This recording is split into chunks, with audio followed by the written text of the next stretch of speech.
ఇదెవరో చూడు. అంటే నాకు పొలిటికల్గా పేరుండొచ్చు, దేశవ్యాప్తంగా నేను తెలిసి ఉండొచ్చేమో, కానీ సినిమా పరంగా చుట్టూ నేను చాలా హీరోస్తో కంపేర్ చేస్తాను. వాళ్ళందరికంటే చాలా తక్కువనే.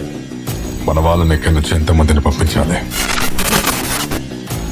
పార్థిబన్ అయితే 4 చాలు, కానీ అదే లియో అయితే మన ఊరు మొత్తం వెళ్ళినా సరిపోదు.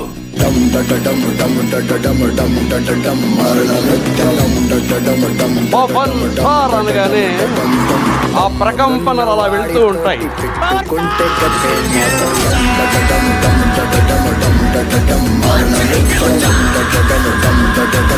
పవన్ కళ్యాణ్ గారికి ఇక్కడ పట్టుకుంటే ఆడియన్స్ పల్స్ తెలుస్తుంది అనుకుంటా.